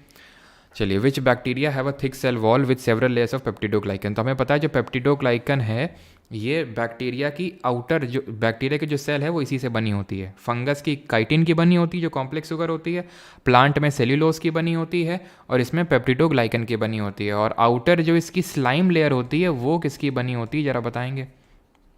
तो कौन सा होता है ये होता है आपका, एक सेकेंड, ये होता है स्टेफिलोकोकस ऑरियस। स्टेफिलोकोकस जो बैक्टीरिया होता है ये हमारे मुहासों के लिए रिस्पॉन्सिबल होता है, जो एक्ने होते हैं। जो ई कोलाई होता है ये स्मॉल इंटेस्टाइन छोटी आंत में बैठता है, और ऐसा नहीं कोई बेकार बैक्टीरिया होता है, हमें पता है बैक्टीरिया अच्छे भी होते हैं बेकार भी होते हैं, तो ये कभी कभी हेल्प भी करता है ये बैक्टीरिया। सैल्मोनेला एक सैल्मोनेला फैमिली से बिलोंग करता है, सैल्मोनेला टाइफाई, जो टाइफाइड करता है वो यही सैल्मोनेला टाइफाई होता है। और एक जो होता है हमारा स्टेफिलोकोकस हो गया, उसको बोलते हैं हाँ, जो हमारे ये पेप्टिक अल्सर करता है। कोई बताएगा पेप्टिक अल्सर कौन सा बैक्टीरिया करता है। और रिसेंट में जो सीपीओ फिर एसएससी सीएचएसएल में एग्जाम हुआ था भी, उसमें पूछा गया था इसकी डिस्कवरी किसने करी थी इस बैक्टीरिया की। तो स्लाइम लेयर होता है ग्लाइकोकैलिक्स होता है। और अगर हम बात करें पेप्टिक अल्सर के लिए तो रिस्पॉन्सिबल होता है हेलिकोबैक्टर पाइलेरी रिस्पॉन्सिबल होता है। और इसका डिस्कवरी किसने किया था, बैरी मार्शल और रॉबिन वॉरेन ने इसकी क्या करी थी, डिस्कवरी करी थी। आगे बढ़ते हैं। What was the main purpose of establishing the agricultural prices commission इन 1965 में जो कृषि मूल्य आयोग की स्थापना का मुख्य उद्देश्य क्या था, मेन पर्पस। ये एक्चुअल में CACP है जो मैं आपको पढ़ा चुका हूँ, commission on agricultural cost and prices. ये इस्टेब्लिश हुआ था 1965 में। क्योंकि याद करिए मिड 1960s के टाइम पे ही तो इंडिया में ग्रीन रेवोल्यूशन को लाया गया था। ग्रीन रेवोल्यूशन इंप्लीमेंट किया गया था इंडिया में 2 फेजेस में। ये टर्म किसने दिया था ग्रीन रेवोल्यूशन, जरा बताएंगे। एक तो मिड 1960s में इंट्रोड्यूस किया गया था, देन दूसरा फेज़ मिड 1970s में। पहला फेज़ कहाँ पे आया था? पहला फेज़ यहाँ पे आया था जो आपके, अरे यार चल क्यों नहीं रहा, पहला फेज़ यहाँ पे आया था आपका, ये जो आंध्र प्रदेश और तमिलनाडु के जो यहाँ पे रीजन है यहाँ पे, और ये जो पंजाब और हरियाणा के जो रीजन है यहाँ पे आया था पहले फेज़ में, जो एफ्लुएंट स्टेट्स हैं। तो इसी वजह से क्या हुआ, अमीर किसान और अमीर होता गया, और जो डिफरेंस है अमीर और गरीब किसान के बीच में और वो बढ़ता गया, ठीक है, इनइक्वालिटी बढ़ती गई। लेकिन ऐसा नहीं है कि सिर्फ सब्सिस्टेंस के लिए, एक्चुअल में यहाँ पे सब्सिस्टेंस का मतलब क्या होता है, सब्सिस्टेंस फार्मिंग क्या होती है, अपने खुद के खाने पीने के लिए अगर हम जो फसल उगाते हैं तो सब्सिस्टेंस कहलाती है। तो इसमें मेनली कॉमर्शियल फार्मिंग को प्रमोट किया गया। ग्रीन रेवोल्यूशन, इससे क्या हुआ, जो वाटर लेवल है वो नीचे चला गया, सॉइल की एल्कलिनिटी बढ़ गई, इसके डाउन साइड्स हैं। ग्रीन रेवोल्यूशन जो टर्म है ये किसने दिया था, बता चुका हूँ, विलियम गॉड ने टर्म दिया था, नॉर्मन बोरलॉग को फादर बोलते हैं।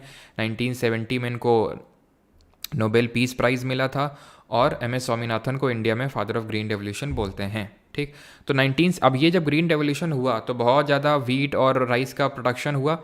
तो जब प्रोडक्शन हुआ तो दो चीज़ें ज़रूरी थी, एक तो उनके उपज के लिए न्यूनतम समर्थक मूल्य देना था, एक अमाउंट डिसाइड करना था जिसको कि मिनिमम सपोर्ट प्राइस बोलते हैं, जो कि आज हमारा CACP करके देता है। इसके एक फॉर्मूले होते हैं A2FL इस तरह से, तो वो उन फॉर्मूलों का यूज़ करके इसको अनाउंसमेंट करता है न्यूनतम समर्थक मूल्य का, MSP का।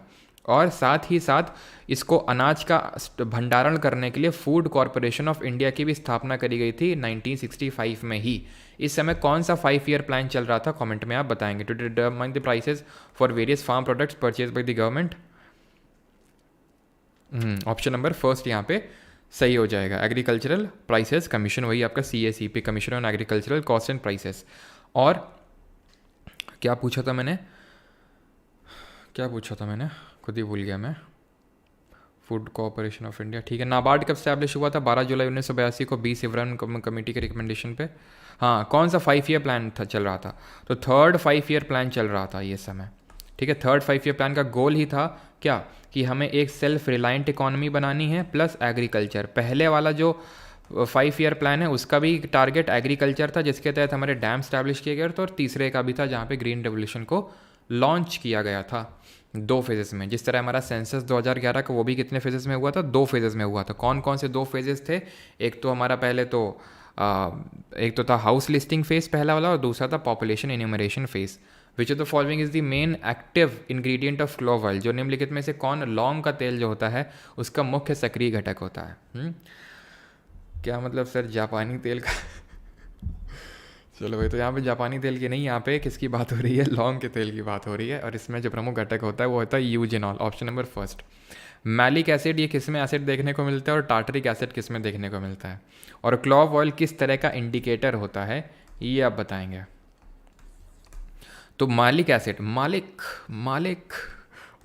नहीं होता ये मेलाइक एसिड ये होता है, ठीक है। तो मालिक जो एसिड है ये आपको देखने को मिलेगा एप्पल में एंड बनाना में।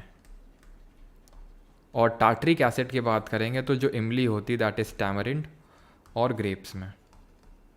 और अगर हम बात करें क्लोव ऑयल की तो ये एक तरह का all factory indicator. All factory का मतलब है जो हमें स्मेल से बता देते हैं कि ये एसिड है या बेस है। जैसे कि जो प्याज होता है, अनियन होता है, वो भी एक ऑल फैक्ट्री इंडिकेटर है। वनीला हो गया, वनीला एक्सट्रैक्ट, वो भी एक ऑल फैक्ट्री इंडिकेटर है जो हमें स्मेल से बता देता है। जैसे कि हमने वो पढ़ा था ना लिटमस क्या होता है, कलर से बताता है, स्मेल से नहीं, ठीक है। जरा कमेंट बताएंगे, और अगर ब्लू लिटमस रेड में कन्वर्ट हो रहा है तो ये किस चीज़ का मतलब संकेत देता है, और अगर रेड ब्लू में कन्वर्ट हो रहा है तो किसका संकेत देता है। लिटमस जो हमारा बनता है वो किससे बनता है, लाइचेन से बनता है, जो प्लांट किंगडम के किस फाइलम से बिलोंग करता है। तो ये हमारा रेड मतलब एकदम खतरा किससे होता है, एसिड से। और ब्लू बेस, वो बेस को क्या बोलते हैं जो पानी में घुल जाते हैं। लिचेन जो होता है हमारा थैलोफाइटा से बिलोंग करता है, और ये सिम्बायोटिक रिलेशनशिप में एग्जिस्ट करता है। कैसे, एल्गे और जो हमारा फंगस होता है उनके बीच की सिम्बायोटिक रिलेशनशिप होती है। देश का पहला लिचेन पार्क कहाँ पे है, उत्तराखंड में है। और लिचेन आपको देखने को मिलते हैं जो टुंड्रा रीजन से, जो बड़े ठंडे इलाके होते हैं यूजुअली, वहाँ पे आपको ये लिचेन टाइप के देखने को मिलते हैं। बेस, वो बेस जो पानी में डिज़ोल्व हो जाते हैं, वाटर में डिज़ोल्व हो जाते हैं, उनको हम एल्कली के नाम से जानते हैं, जैसे कि NaOH सोडियम हाइड्रोक्साइड। इसका pH वैल्यू कितना होता है, that is power of hydrogen, that is potence of hydrogen कितना होता है, ये आप कमेंट में बताएंगे। अगला क्वेश्चन करिए।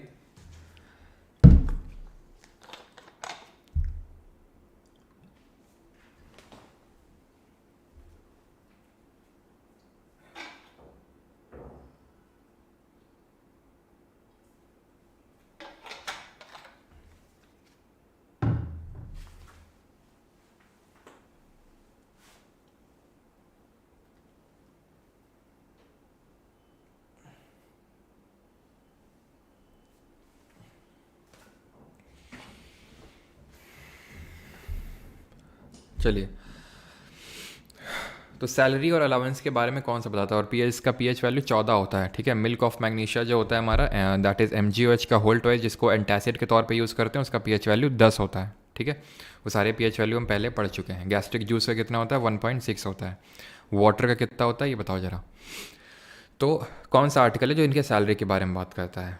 टैक्टिक, अगर आप थोड़ा सा दिमाग लगाए ना, आप कर सकते हैं। आप में से काफ़ी लोग नहीं कर पाएंगे क्वेश्चन, जितने लोग भी नहीं कर पाए हैं, ठीक है। अब देखना, तुम्हें लग सकता है कि तुम कर सकते थे इसको, थोड़ा सा दिमाग लगाते तो। मैंने क्या बताया था, अब ये आर्टिकल्स आपको साफ साफ पता चल रहा है। स्टेट यानी कि जो पार्ट 6 है उसके आर्टिकल की बात हो रही है। अब मैंने आपको बोला था अगर पार्ट 5 के कंटेम्प्रेरी आर्टिकल में जाना है आपको तो 89 सब्ट्रैक्ट कर दो। अगर पार्ट 5 से पार्ट 6 में आना है तो 89 जोड़ दो, और पार्ट 6 से पार्ट 5 में आना है तो 89 घटा दो। वैसे तो मैंने इस पर शॉर्ट डाल रखा है, नहीं तो फिर से मैं बना के एक डाल दूंगा। जैसे अगेन आप वैसे तो डला हुआ है, आप देख सकते हैं। सिर्फ 89 नहीं, कुछ कुछ एक्सेप्शंस होते हैं जहाँ पे आपको 90 ऐड या सब्ट्रैक्ट करना पड़ता है। देखो इसमें 89 सब्ट्रैक्ट करेंगे कितना मिलेगा, 110। घटा के देख लो, 110 मिलेगा। सबको पता होगा आप में से, जिन लोगों को अभी नहीं आ रहा था उसमें से आई थिंक सबको ही पता होगा, अगर आप अभी तक लेक्चर 23 तक देख चुके हैं, कि भाई 110 में क्या है, मनी बिल की डेफिनीशन है। मनी बिल की डेफिनीशन है तो यानी कि 199 में भी स्टेट मनी बिल की डेफिनीशन होगी। ख़त्म बात। तो ये तो हो ही नहीं सकता है। 109 अनुच्छेद में क्या है ये भी बता चुका हूँ। इसमें प्रोसीजर दिया हुआ है मनी बिल को पास करवाने का, कि क्या प्रोसीजर होता है। प्रोसीजर ऑफ मनी बिल दिया हुआ है, प्रोसीजर पढ़ चुके हैं क्या होता है, कि कौन होता। पहले बात तो प्रायर रिकमेंडेशन लेनी पड़ती है प्रेसिडेंट की पास करवाने से पहले। कौन ऑथराइज करता है एज किसी बिल को as a money bill, speaker of Lok Sabha. State के केस में speaker of legislative assembly. Then उसके बाद उसको सिर्फ लोकसभा में लाया जा सकता है। राज्यसभा के पास अमेंडिंग पावर नहीं होती है, उसमें वो रिकमेंडेटरी पावर सिर्फ रखता है, यानी कि अमेंडमेंट को रिकमेंड कर सकता है लोकसभा को कि प्लीज़ ये देख लो कर लो, खुद नहीं कर सकता है। और अगर कुछ नहीं रिस्पॉन्ड करेगा तो 14 दिन के में मान लिया जाएगा कि उसने पास कर दिया, यानी 14 दिन की मोहलत होती है उसके पास। और प्रेसिडेंट के पास कौन सा वीटो नहीं होता है मनी बिल के केस में। तो 109 में प्रोसीजर है, तो भैया 198 में स्टेट मनी बिल के प्रोसीजर होगा, तो ये भी नहीं हो सकता है। ख़त्म, 2 आर्टिकल तो ऐसे ही ख़त्म हो गए आपके। 194 में दिया हुआ है इन लोगों का प्रिविलेज। प्रिविलेज क्या होता है, एमपीज और एमएलएज का। इनका प्रिविलेज ये होता है इन लोगों को अरेस्ट नहीं किया जा सकता है। कब, अगर हाउस सेशन में हो तब, और उसके 40 दिन पहले और 40 दिन बाद तक उनको अरेस्ट नहीं किया जा सकता है। इसी तरह हमारे जो राष्ट्रपति जी हैं, जो प्रेसिडेंट हैं, इनके पास भी कुछ विशेष अधिकार यानी कि प्रिविलेज है। आर्टिकल 361 में लिखा हुआ है कि इनको भी अरेस्ट नहीं किया जा सकता है। क्रिमिनल मैटर्स में इनको अरेस्ट नहीं किया जा सकता है, सिविल वाले में किया भी जा सकता है, तो नोटिस दे के 2 मंथ का, तब इनको किया जा सकता है। क्रिमिनल में तो वो भी नहीं किया जा सकता है। और एमपीज एमएलएस को, इनको सिविल में अरेस्ट नहीं किया जा सकता है, ठीक है। और अगर हाउस सेशन में हो तो इनको अरेस्ट नहीं किया जा सकता है, मतलब तभी की बात कर रहा हूँ, तब इनको अरेस्ट नहीं किया जा सकता। और उसके 40 दिन पहले और 40 दिन बाद तक ये इनके पास स्पेशल प्रिविलेज मिला हुआ है, ठीक है। और ये है कि मतलब ये है कि इनको फ्रीडम मिली हुई एक तरह से 194 में ही अगर हम बात करें तो इनको फ्रीडम ऑफ स्पीच है इसी आर्टिकल में। फ्रीडम ऑफ स्पीच का मतलब ये होता है कि ये हाउस के अंदर कुछ भी बोलें उसके लिए ये कोर्ट को आंसरेबल नहीं है कि इन्होंने क्या बोला। गाली गलौज किया तो वो हाउस ही देखेगा, कोर्ट नहीं डिसाइड करेगा। कोर्ट इनके मैटर्स में इंटरफेयर नहीं करेगा, ये कोर्ट के मैटर में इंटरफेयर नहीं करेंगे। आर्टिकल 195 सही आंसर होगा। अब अगर मैं तुमसे पूछ लूँ कि जो हमारे लोकसभा और राज्यसभा के लोगों की सैलरी है, यानी एमपीज मेंबर ऑफ पार्लियामेंट की सैलरी, वो किस आर्टिकल में होगी। अरे भाई सीधे 189 घटा दो, ख़त्म। 89 घटा दो, सीधे आपको मिल जाएगा अनुच्छेद नंबर 106। सही बोला कि नहीं मैंने, तुरंत घटा देता हूँ, बिना लिखे हुए घटाना जोड़ना आता है मुझे। हल्के मत लिया करो, मैं पहले ही बता दी हूँ तुम्हें, ठीक है। सीधा बिना लिखे भी जोड़ना और घटाने की शक्तियाँ रखता हूँ अपने पास। Which unit is used to measure the concentration of contaminants in soil and sediments. मिट्टी और तलछट में प्रदूषकों की सांद्रता को मापने के लिए किस इकाई का उपयोग किया जाता है। डीपीएमओ, टीडीएस, पीपीबीबी या फिर पीपीएम। इसको भैया टैक्स डिडक्शन एट सोर्स मत समझ लेना, ये टोटल डिजॉल्व सॉल्वेंट होता है, जिससे कि हम वाटर में कितने सॉल्यूट के पार्टिकल या फिर कितने सॉल्ट्स डिजॉल्व हैं उसको हम चेक करते हैं इससे। हाँ, हल्के में ले रहे हो तुम, अभी कोई लिख रहा है हल्के में ले रहे हैं सर आपको, तो हल्के मत लेना। हाँ सीधा भी जोड़ दूंगा अभी तुमको भी, TDS। ठीक है, तो यहाँ पे सही आंसर होगा पार्ट्स पर मिलियन, PPM। अच्छा, हमारे यहाँ पे शायद कानपुर में एक PPM करके, अच्छा PPN है, वो एक कॉलेज है PPN हमारे यहाँ पे कानपुर में, खैर PPM है। ध्यान रखना, जो हमारा सी वाटर होता है, सी वाटर की सैलिनिटी किससे मेजर करते हैं हम? तो इसकी सैलिनिटी हम मेजर करते हैं 1000 ग्राम ऑफ सी वाटर में कितने ग्राम ऑफ सॉल्ट्स हैं, उससे हम सैलिनिटी मेजर करते हैं। क्वेश्चन पूछा कि सबसे ज़्यादा सॉल्ट कौन सा पाया जाता है, NaCl। दूसरे नंबर पे MgCl2 मैग्नीशियम क्लोराइड। अच्छा, हमने सोडियम क्लोराइड को NaCl लिखा, मैग्नीशियम क्लोराइड को MgCl2 क्यों लिखा, MgCl क्यों नहीं लिख दिया? बताओ ज़रा, MgCl क्यों नहीं लिख दिया? ठीक है, सी वाटर में कौन सी लेयर होती है थर्मोक्लाइन? पहली, दूसरी, तीसरी, चौथी कौन सी होती है? और वो कौन सी लेयर होती है जहाँ पे सैलिनिटी जो होती है एकदम से रैपिडली इंक्रीज़ करती है? तो ये आपको बताना है। ठीक है, चलो, तो इसको हम यहाँ पे क्या, हाँ, क्यों मैंने मैग्नीशियम क्लोराइड को MgCl नहीं लिखा? तो फॉर्मूला लिखने का कुछ तरीका होता है, बड़ा आसान तरीका होता है, और वो तरीका तुम्हें पता है, तुम समझ लोगे कैसे। बस तुम्हें उस एलिमेंट की वैलेंसी नीचे लिख देनी है। सोडियम की वैलेंसी 1 होती है, क्लोरीन की 1 होती है, उसको क्रॉस मल्टीप्लाई कर देना है। तो कितना आएगा, Na1Cl1। 1 है तो हम लिखने की ज़रूरत पड़ती नहीं है, अगर 1 है NaCl। ठीक, अब मैग्नीशियम क्लोराइड को लेते हैं, MgCl। मैग्नीशियम किस ग्रुप से बिलोंग करता है? सेकंड, यानी एल्कलाइन अर्थ मेटल। सबके वैलेंस शेल में 2 इलेक्ट्रॉन, तो 2 इलेक्ट्रॉन देंगे सभी, कैटायन बनाएंगे, धनायन बनाएंगे, 2 वैलेंसी हो जाएगी। क्लोरीन हेलोजन फैमिली से, 7 इलेक्ट्रॉन है वैलेंस शेल में, 1 इलेक्ट्रॉन की नीड है, 1 इलेक्ट्रॉन ले लेंगे, एनायन यानी ऋणायन बनाएंगे, नहीं 1 वैलेंसी हो जाएगी। Mg उधर, Cl उधर, मतलब 1 उधर और 2 उधर, तो क्या हो जाएगा, Mg के पास 1 गया और Cl के पास 2 गया, तो एक को लिखने की ज़रूरत नहीं होती, MgCl2। इस तरह से फॉर्मूला हम लिखते हैं, किससे, वैलेंसी का यूज़ करके। और हेलोक्लाइन, थर्मोक्लाइन सेकेंड लेयर होती है, और हेलोक्लाइन वो लेयर होती है जहाँ पे रैपिडली इंक्रीज करती है salinity. Tamu Lochar is one of the traditional festival of dash of Sikkim, जो वहाँ पे इसको एज अ न्यू ईयर के रूप में इसको सेलिब्रेट करते हैं। कौन सी कम्युनिटी है ये? तो मैं आपको बता चुका हूँ, जो भूटिया कम्युनिटी है वो लोसूंग के तौर पे न्यू ईयर को मनाती है। लेपचा कम्युनिटी है वो इसको नामसूंग के तौर पे मनाती है, और जो गुरुंग कम्युनिटी है वो तामू लोचार के रूप में मनाती है। सिक्किम के और फेस्टिवल कौन से हैं? सागा दावा, पंग लाबसोल, है ना, पंग लाबसोल, और लोसर, लोचार, अच्छा लोचार तो है ही है, लोसर, लोचार, लोसूंग, ठीक है, सब में लो लगा हुआ है। पांग लाबसोल, सागा दावा, ये, और चूफाट जो भगवान कंचनजंगा जो हमारा माउंटेन है उसके लिए होता है। कंचनजंगा की हाइट बताएंगे कमेंट में कितनी होती है। सिक्किम हमारे पास होते हैं नाथुला, जेलेपला, और सिक्किम को किस पर्टिकुलर अमेंडमेंट से एसोसिएट स्टेटहुड का दर्जा मिला था? बता तो दो जरा कमेंट में। ठीक है, तो आंसर यहाँ पे क्या होगा, हाइट की मैंने पूछी थी, तो 8598 मीटर कंचनजंगा की हाइट है, जो भारत की सबसे ऊंची चोटी है। सिक्किम की बात करेंगे, मैंने क्या पूछा था, हाँ, एसोसिएट स्टेटहुड का दर्जा 35th अमेंडमेंट ऑफ 1974 से मिला था, और 36th अमेंडमेंट से कंप्लीट स्टेटहुड का दर्जा मिला था, जो 1975 में हुआ था। Who was the first Indian wrestler to win अ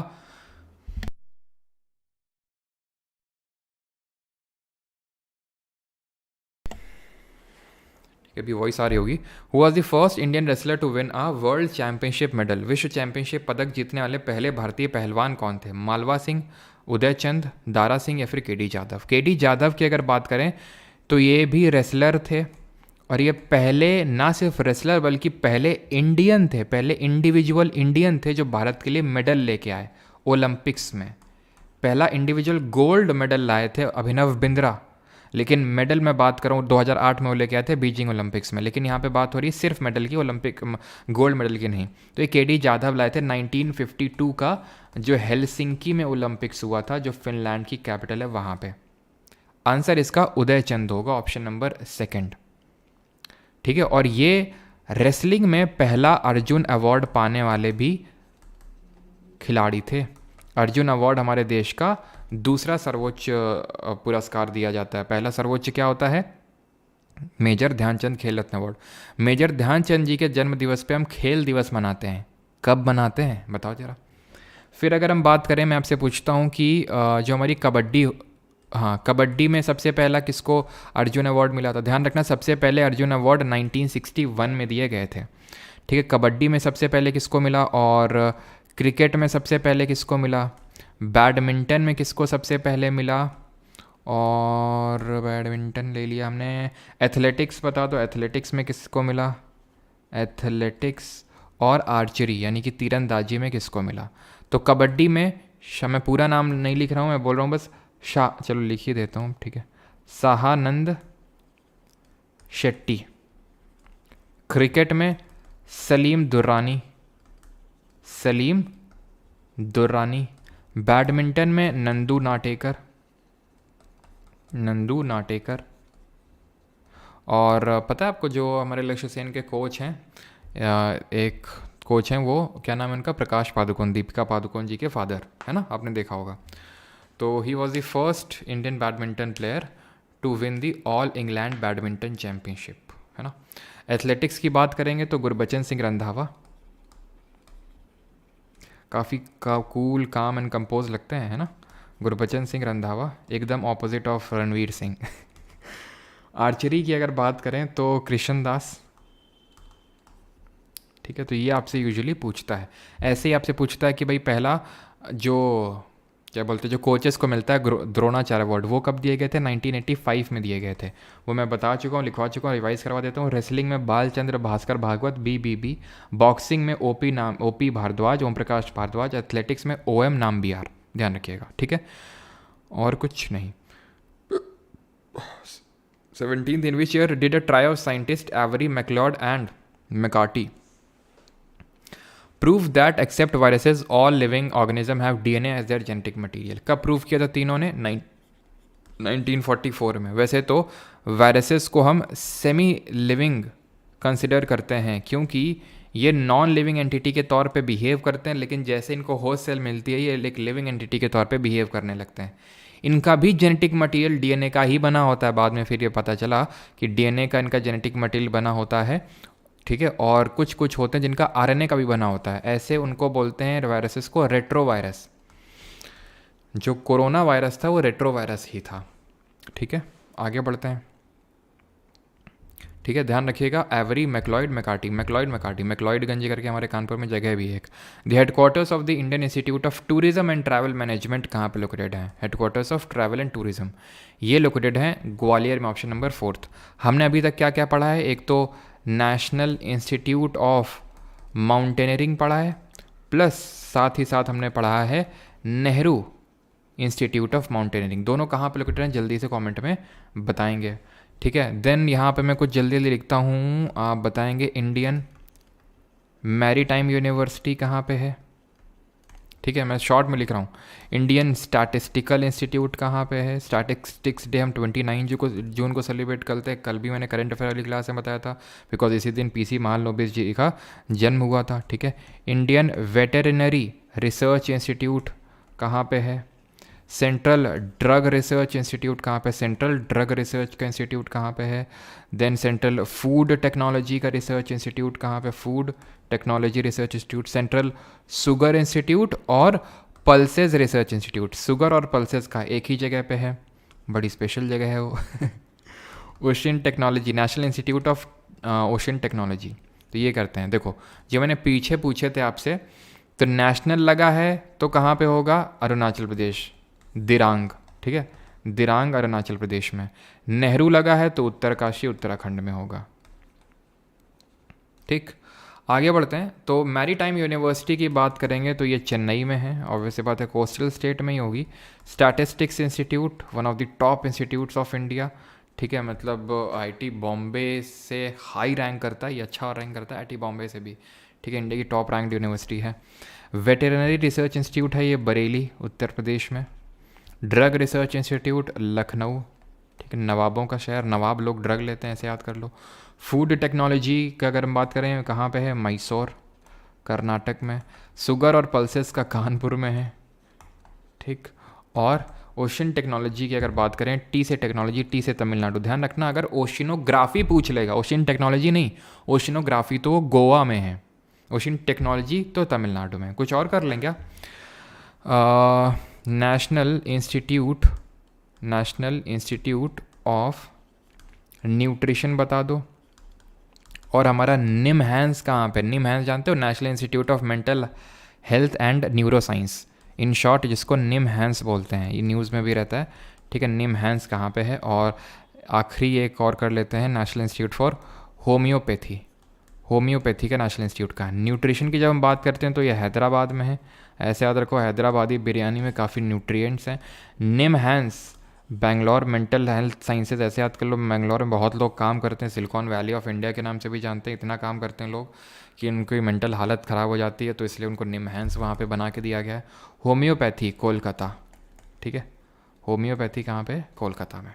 आगे बढ़ते हैं। In Hindustani classical music according to Vishnu Narayan Bhatkhande how many thaats are the origins of ragas, तो कितने थाट्स और are the origins of ragas, तो ये 10 हैं, और 10 ही मैंने टाइप्स के आपको बताए थे, क्या type of music in the Hindustani classical music. हमें पता है नॉर्थ इंडिया का क्या म्यूज़िक को हम हिंदुस्तानी क्लासिकल म्यूज़िक बोलते हैं, और साउथ इंडिया का कार्नेटिक म्यूज़िक बोलते हैं। साउथ इंडिया का जो कार्नेटिक म्यूज़िक होता है उसके फादर कौन है, पुरंदर दास, और क्वीन किसको बोलते हैं, मैं सुब्बुलक्ष्मी।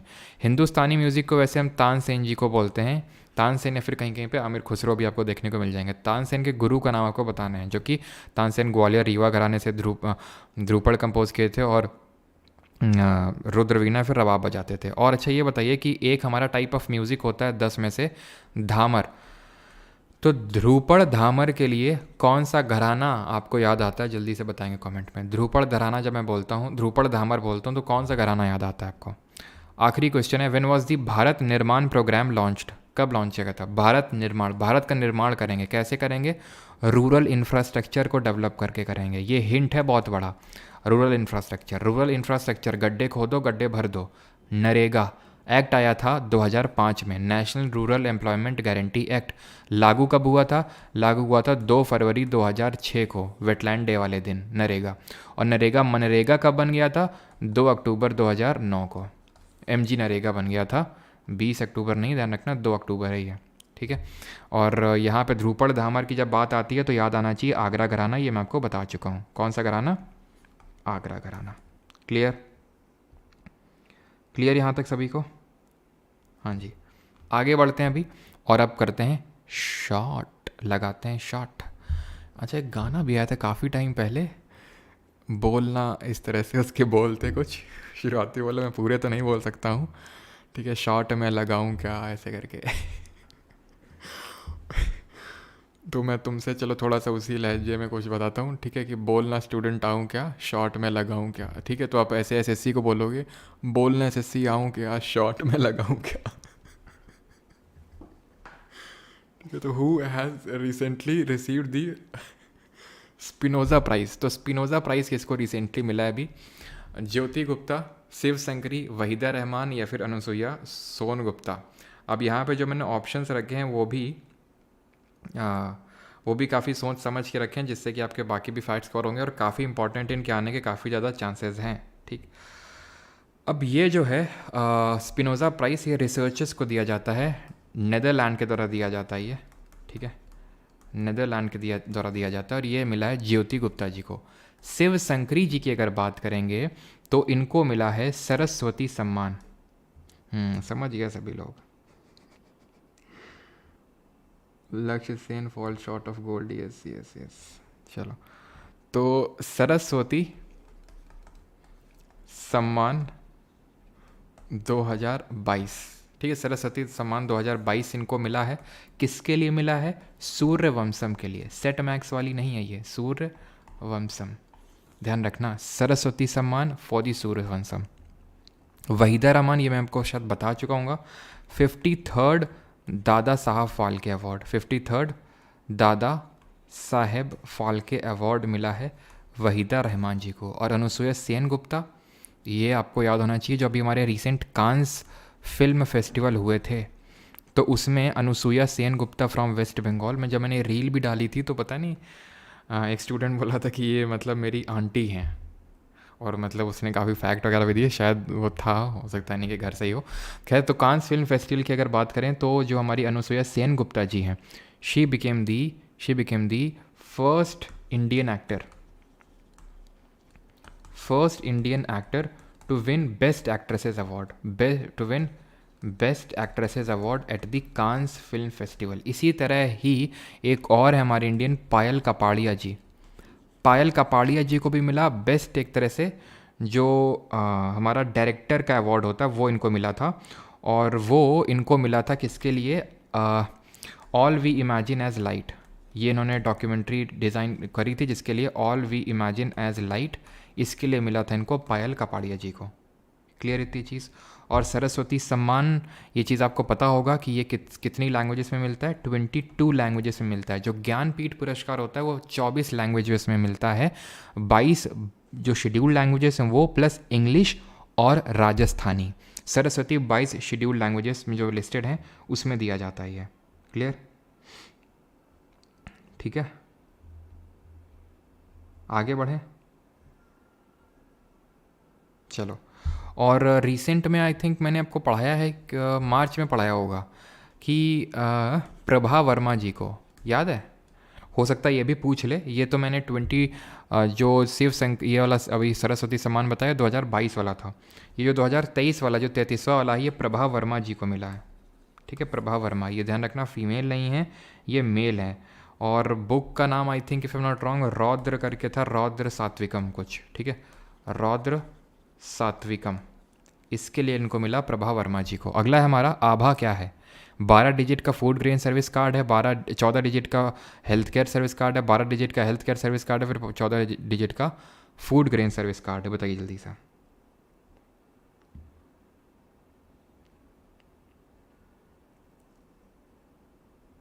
हम्म।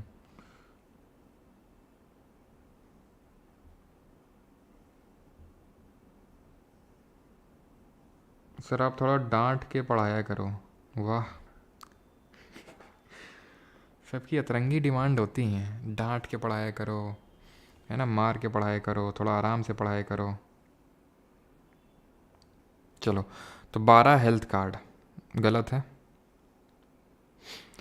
आंसर होगा 14 हेल्थ सर्विस कार्ड है ये। इसके थ्रू क्या किया गया है कि आपका ये कार्ड बनेगा और आप सारी जो हेल्थ स्कीम्स चल रही हैं गवर्नमेंट ऑफ इंडिया को, उनको अवेल कर पाएंगे। एक इंटीग्रेट कर दिया जाएगा आपको सारी हेल्थ सर्विसेज से इस पर्टिकुलर कार्ड के थ्रू। तो 14 डिजिट का है। वेर आभा stands for what? It stands for Ayushman Bharat health account, Ayushman Bharat health account. ठीक। And the last question is who is the president of Tanzania who is recently visited India? Tanzania, वही Tanzania जिसकी capital क्या है? Zanzibar, जहाँ पे हमने IT Madras का पहला ऑफशोर कैंपस खोला। अभी कल हम लोगों ने किया था जब हमने पढ़ा था कि पहला हमने वो जो क्या बोलते हैं मॉरिशस में ओपन किया है ना, क्या बोलते हैं उसको, जहाँ पे ये आयुर्वेदिक मेडिसिन मिलेंगे, तो हमने मॉरिशस में ओपन किया है। तंजानिया के जंजीबार में आईटी मद्रास ने अपना पहला ऑफशोर सेंटर खोला। और दूसरा कहाँ पे खोलने जा रहा है? कंडी ऑफ श्रीलंका में। तो वहाँ की हमारी है सामिया सुलूह हसन, प्रेसिडेंट ने। ये तो कहाँ का? ये मालदीव्स का है। इसकी शक्ल ही अच्छी नहीं लगती इतना, मतलब, और इसका बोल तो क्या वो उससे भी ज़्यादा ख़राब है। इंडिया के हमेशा अगेंस्ट में ही बोलता रहता है। मोहम्मद म्यूज़ी, ठीक है, मालदीव्स। कौन सा डिग्री चैनल है जो लक्षद्वीप को मालदीव से सेपरेट करता है? मोहम्मद बिन जायद अल नहान, ये यूएई के हैं, जहाँ पे अभी हमने देखा है कल के उसमें करंट अफेयर में कि पहली इलेक्ट्रिक आबरा बोट जो है, आबरा क्या होती है? वो वुडन बोट होती है, तो पहली इलेक्ट्रिक आबरा यहाँ पे लॉन्च की गई है। मोहम्मद बिन सलमान कहाँ के हैं? तो सऊदी अरब के हैं ये प्रिंस। ठीक है, तो ये 8 डिग्री चैनल है जो लक्षद्वीप को मालदीव से, फिर मिनी कॉय को मालदीव से अलग करती है। और लक्षद्वीप को मिनी कॉय से कौन अलग करता है? 9 डिग्री चैनल। 10 डिग्री अलग करता है अंडमान ग्रुप ऑफ आइलैंड्स को निकोबार ग्रुप ऑफ आइलैंड्स है। ठीक है, एंड द लेक्चर एंड्स है। और डंकन पैसेज किसको अलग करता है? ये आपके लिए होमवर्क है। डंकन पैसेज किसको अलग करता है? ठीक है, नोट्स आपको यहाँ से मिल सकते हैं। और ज़रा कमेंट में ये बताइए कि नोट्स कैसे क्या हैं। कोई एरर वगैरह तो आपको देखने को नहीं मिल रहा है नोट्स में? इंग्लिश और हिंदी का अलग अलग फीडबैक देंगे। जो लोग इंग्लिश का है वो इंग्लिश अलग, और हिंदी में तो हिंदी अलग। ठीक है,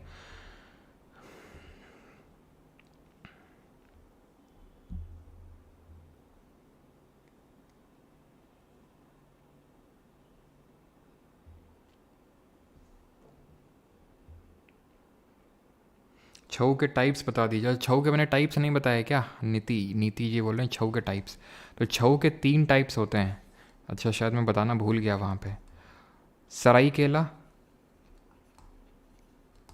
मयूरभंज और पुरुलिया। पुरुलिया, पुरुलिया कहाँ का होगा? वेस्ट बंगाल, मयूरभंज उड़ीसा, सरायकेला झारखंड। ठीक है, 3 तरह का इच्छा होता है, जैसे बिहू 3 तरह का होता है आपका।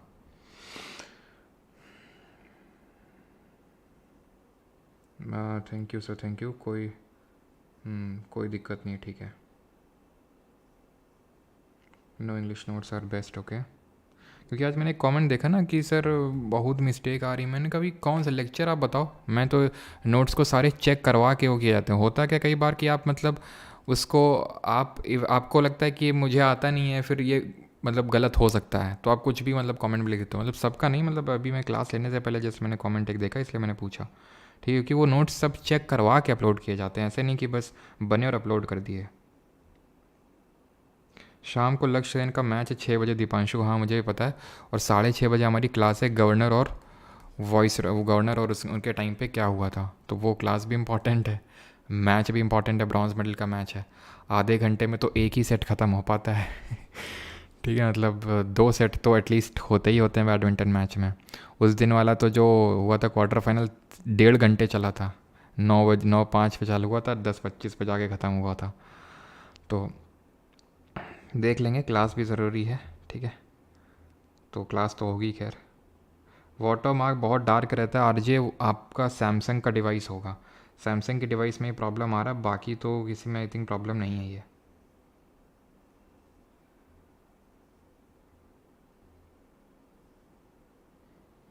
वाजिद अली शाह बैच में कर रहा है, ठीक है। ठीक है, कथा के क्या चीज़? वाजिद अली शाह जो है ना, वो अवध के लास्ट नवाब थे। उन्होंने अवध के लास्ट नवाब थे दीपेंदु, और उन्होंने बहुत प्रमोट किया था कथक को। 7 बजे कर दो क्लास। 7 बजे कर दें क्या? 7 बजे क्या ना, फिर हमें 8 बजे से भूख लगने लगती है। दिक्कत हो जाती है फिर।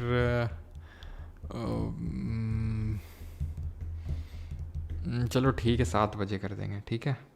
7:30 तो नहीं हो पाएगा, देखो, ठीक है।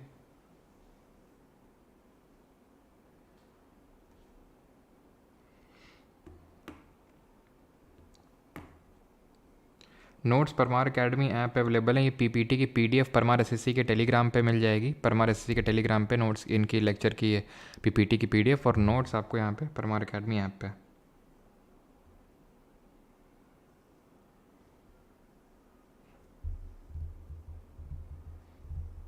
मेकिंग ऑफ कॉन्स्टिट्यूशन में ठीक करना पड़ेगा सर, क्या क्या चीज़ दीपेंदु, क्या ठीक करना पड़ेगा?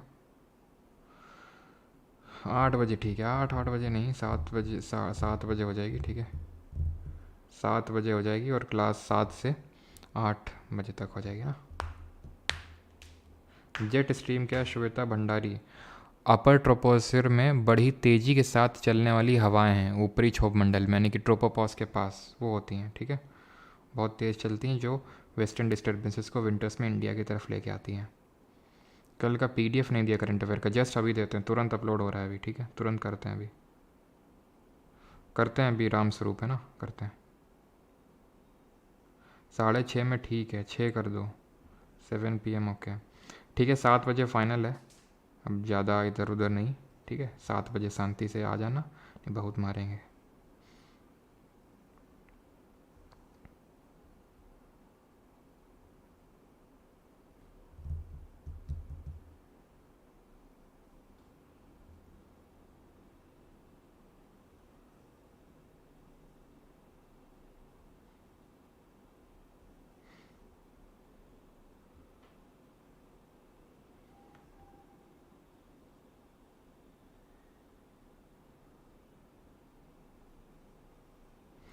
चलो भाई, थैंक यू, धन्यवाद सभी को, थैंक यू।